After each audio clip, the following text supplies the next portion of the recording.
The next question, I want to ask about mortgages. I know it's haram, but I'm not clear about it. Please comment on its position in Islam. Can one use it for living home purposes? A mortgage means that you apply for a loan. You apply for a loan from an institution that lends money. And once you are approved for that loan, you will repay that loan with interest. This is what a mortgage is. There will be some down payment. There will be something that is kept as a collateral, something that is amortized. And there's a whole process of checking credits. And then you get approved for a loan. Basically, a mortgage means you have applied for an interest-based loan. Now, can we do that for the sake of a home of residence? It is commonly mentioned in circles, even in religious ones, one house is okay. I asked the Mufti, one house is okay. But there is no Mufti or no real one that has ever said that just on its own, one house is okay. No one has said this. Islam caters to our needs, and Islam defines our needs. Shelter is a basic human need. Owning your own house is not a basic human need. You understand? Living somewhere, having a roof over your house, this is a basic, fundamental human need. Owning a house is not a fundamental human need. That is something that people strive for. They want to attain it.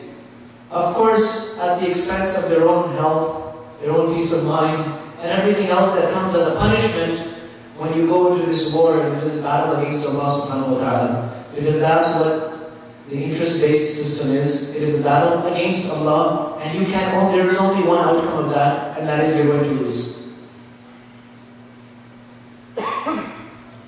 Somebody who has many children, many family members, and cannot find a house to rent. And this doesn't really apply in BC. In other provinces, yes, we do know that if somebody has more than 3 children or 4 children, it's very hard to find a rental house. So now a person has tried everything. They've tried renting, they've tried getting a qadr hasana from somebody, they've tried buying it in halal installments, they've tried everything. But they don't, and now they're on the street.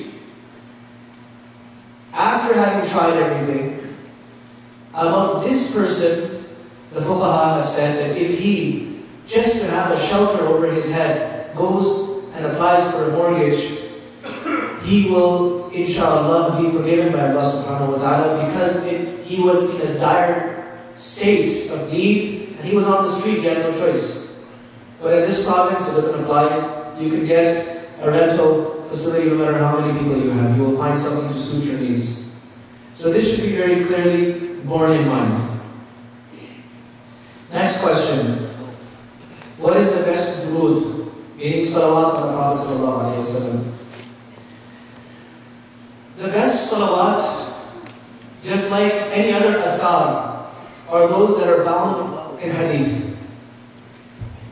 And if you pick up the books of hadith in which we have been taught the salawat, any one of those that you read is fine. For example, the durood that we read in salat is commonly known as durood Ibrahimi. This is a very good durood. It's proven in many, many ahadith. And there are variations of it as well.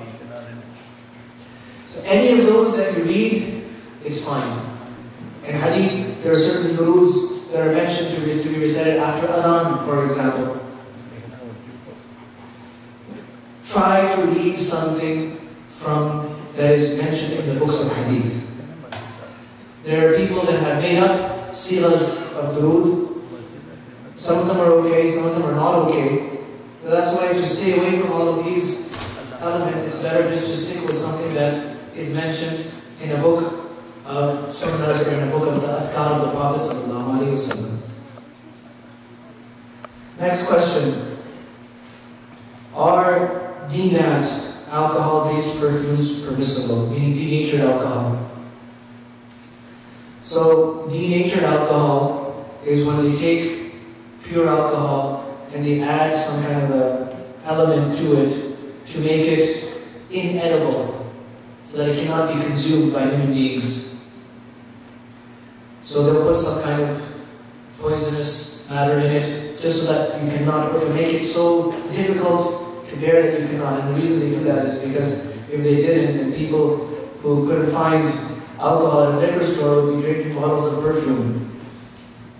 So they do that. So what is the hukam of perfume that has this alcohol in it?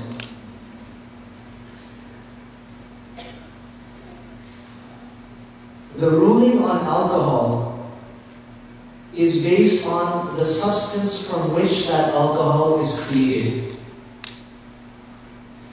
If the alcohol, and I'm telling you first according to the Hanafi position, if the alcohol is made from dates or grapes, then it is haram and it is impure as well. And if it is made from any other substance, then it will be haram in one or two cases.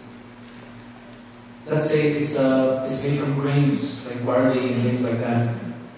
So when will it become haram? It will become haram if A, it is something that is used by people as a means of getting drunk. It is used by people for that purpose. And two, if it's drank, if it's not from those things, but it's drunk in such a quantity that it would make someone intoxicated. So in that case, it would be haram. Now, the alcohol that's used in these perfumes is not from either one of those two sources. They use other things, and it's mostly all synthetic, chemical-based. And the alcohol substance that is used in that is not from dates and it's not from grapes. And then they have added other things in it to make sure that no one can drink it. So it is not impure and it is not haram to use such perfumes. You can use such perfumes. Whether it stays on your clothes or evaporates, it stays on your skin, evaporates, it doesn't matter. Salat is permissible.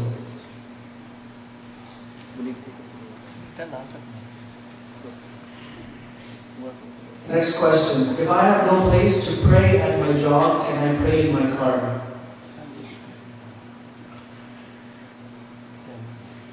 If a person cannot find a place to pray at their job, that means in a specific part of a building, then you should look for another part in another building or somewhere nearby.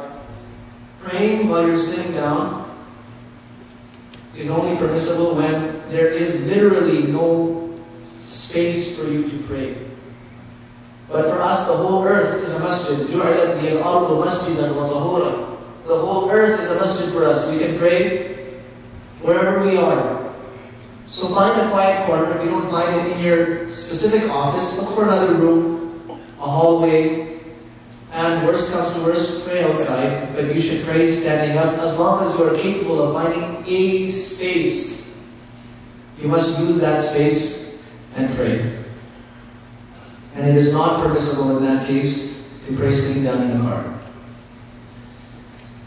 Next question. Is it the husband's responsibility to pay zakat on behalf of his wife if she is not earning, especially on jewelry? If zakat is wajib on the wife because she has enough gold or silver, then it is her responsibility to pay that zakat. It is not the husband's responsibility. The question arises that, well, she's not earning, so she does not have cash. She does not have cash. So what should she do? She is still solely responsible of paying the zakat on that. Because gold and silver is just like cash. If you don't have bills, then you have to liquidate some of that gold and silver and pay it off. If the husband does it out of his own goodwill, that's very nice and kind of him, but he's not obliged to do so. Okay? So if she doesn't pay, and he doesn't pay, he's not the one that's sinful. It's on her, because it's her property. Sharia has given her the ownership of that property, so she must also assume the responsibility that comes with the ownership of that property. Can you suggest some good books to read for young boys, 18 to 25? There are a lot of good books that you can read. I don't want to start naming them because I don't know which subject that you want to read about. But if this person wants to know about a good book about a particular subject, you can come and ask me, and inshallah I will give you the name. Otherwise, this is a very long list. Can you suggest a website? There are some good websites. The thing about websites is that we have to be a little bit careful about who is behind it. There are a lot of websites on the name of Islam, but interestingly, they're not all Muslims. And sometimes they might be Muslims, but they're not from Ahl Sunnah wal Jama'ah. So be cautious. I don't want to start naming sites here because we're not here to endorse any one particular site. So if you have a site in mind, or a site that you are questioning and doubting, then you're welcome to ask me, and inshallah we can look into it. Next question. If people go back to Pakistan to preserve Islamic identity, will it be considered hijrah? Somebody wants to go back to their, it doesn't matter if it's Pakistan or any country, somebody wants to go back to a Muslim country that they are from, or they have origins there, and the purpose is to protect their deen. This is something commendable. If you have tried preserving your deen here, and it's not working for you, you're feeling losses in terms of deen, in terms of your level of religiousness, in terms of your devotion, the protection of your iman, and you feel that you will only be able to do that in another place, it is permissible, and it is commendable, and it is rewarding. So, people that are doing that, sometimes people have no choice. They've tried everything over here, but they see themselves losing their children. If somebody does that and tries it, may Allah subhanahu wa ta'ala help them and make it easy. Does Islam say anything about 2012?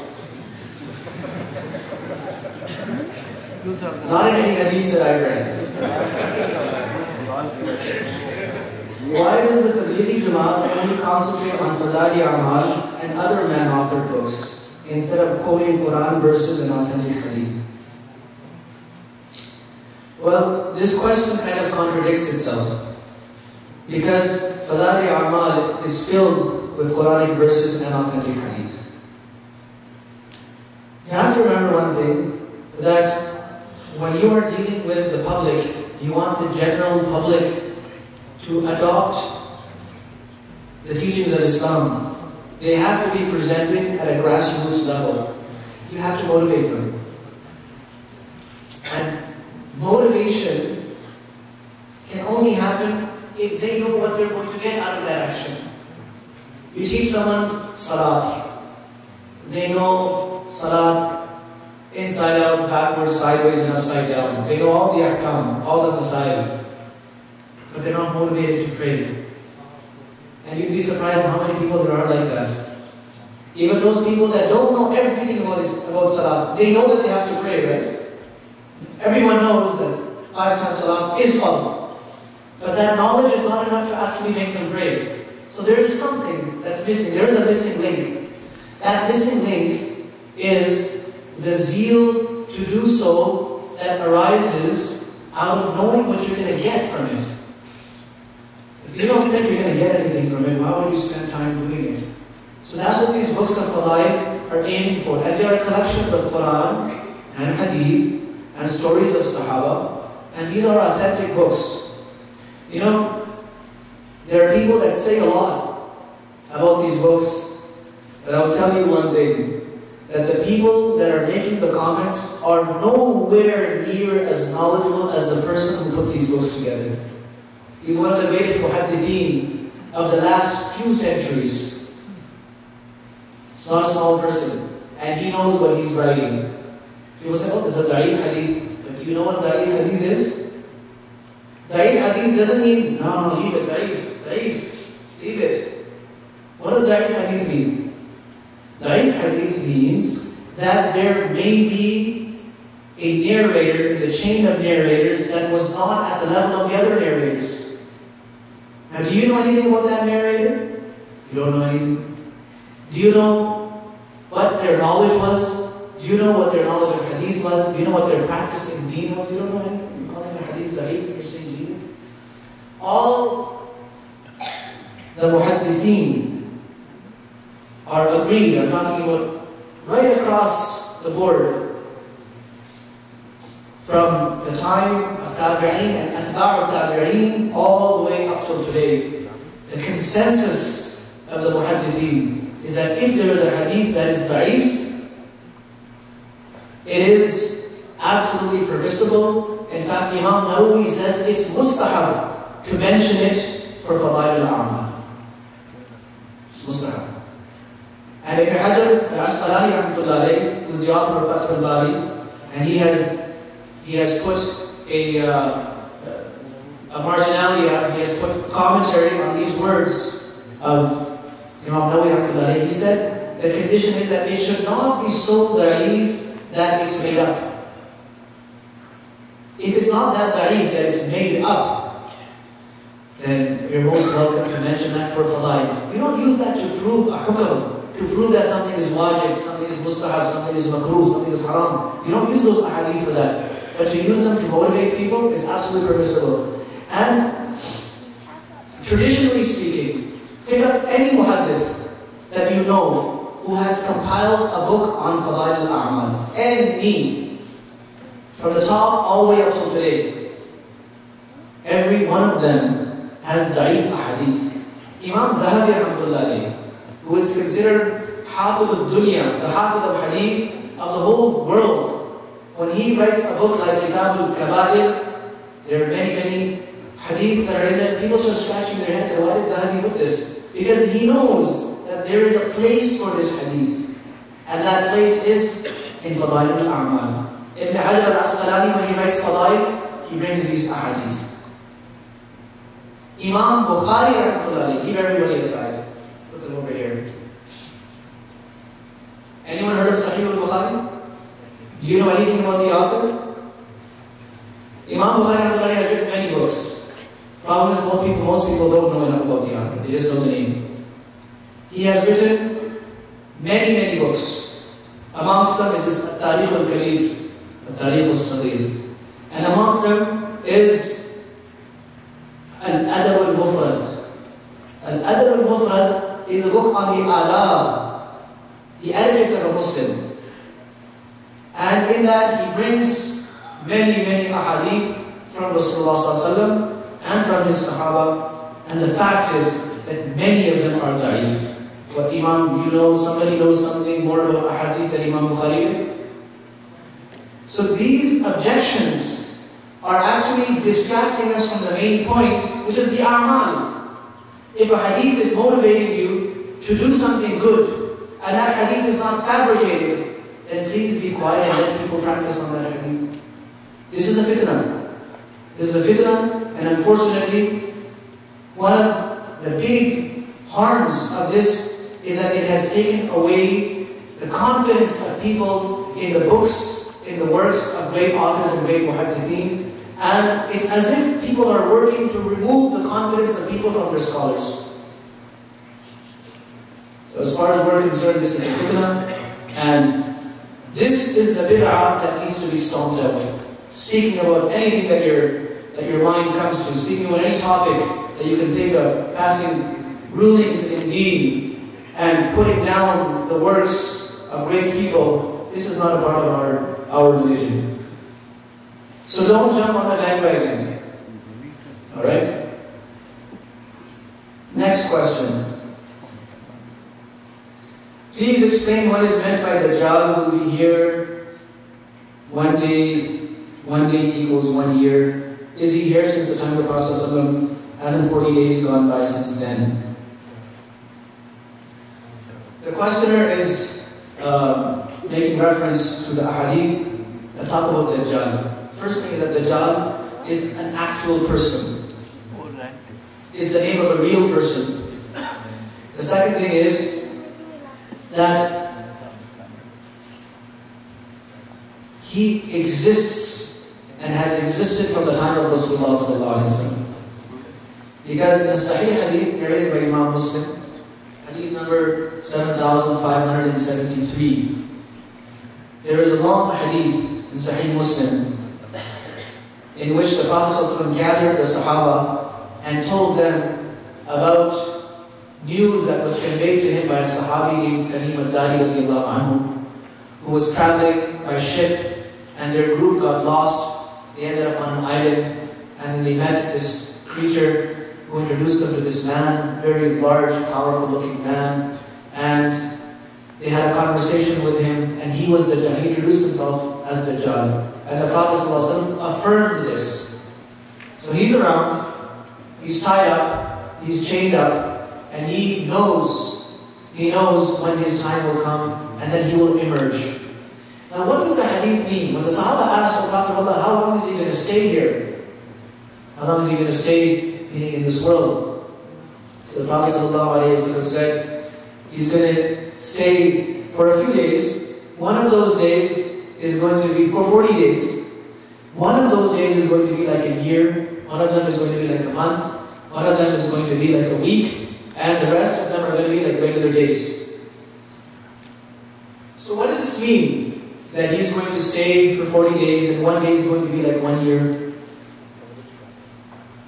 Muhaddithin have given various explanations of this. Some have said, like Imam Nawawi rahmatullahi, Imam Qurtubi rahmatullahi, have said that is going to be a time when a lot of strange and abnormal events will be taking place. The Dajjal himself is an abnormal event. He's going to have strange powers.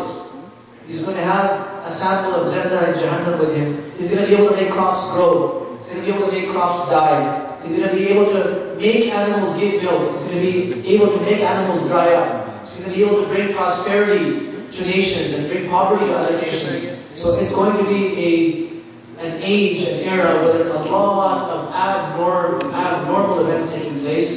And one of those abnormal events will be that the day will actually be stretched so long that the sun is just not going to set, and it's just going to continue being day for 1 whole year, for the period that it would take for 1 whole year. And Allah is capable of this. If He can give the Dajjal such powers, He can create the earth and do whatever He wants, He can do this as well. This is the explanation offered by Imam Nawawi and Imam Qurtubi. The other explanation, which is mentioned by Mullah al-Qari rahmatullahi in the commentary of Mishkat al-Masabir, is that Dajjal means someone who is an illusionist, someone who is an expert at illusions. And most of what he's going to do is going to be playing on the eyes and on the senses of people. So one of the things he's going to do to people, could be to all people, or to some people, or a specific locality that he's in, he is going, because he's a magician essentially, he's a sorcerer, he's going to play on their minds and on their senses so that people feel like the sun is not setting. He's going to act as if he can control the day. And he will mesmerize the people or hypnotize them or throw such an illusion in front of them that's going to give them the impression that the sun is just not setting. And that can happen, by the way. So the Sahaba asked the Prophet that then if it's going to be 1 year, in that whole 1 year, which is going to be 1 day, we're only going to pray 5 salats in the whole time? So the Prophet said, no. You measure out the time and you keep praying your salats as the time comes. Meaning the time that will pass. If you are put under that spell, under that illusion, then however many hours would pass between Fajr and Dhuhr, you pray Dhuhr when that much time passes. Same with Dhuhr to Asr, Asr to Maghrib, Maghrib to Isha, and then back to Fajr. So don't let these mesmerisms or illusions dazzle you and make you unmindful of Salat. So that answers both questions. Does he exist now? Yes, he exists now. So that question that they asked, well, hasn't 40 days been ended yet? That hadith refers to when he emerges, when he comes out as Dajjal. When he comes out as that fitna, then from that time it's going to be 40 days. Not from the time that he was created. So I think that's all for the questions that we have. I think I managed to cover just about all of them. So may Allah subhanahu wa ta'ala give us tawfiq to practice. And I hope the program has been beneficial up till now. Like I mentioned, the program is going to continue, inshallah.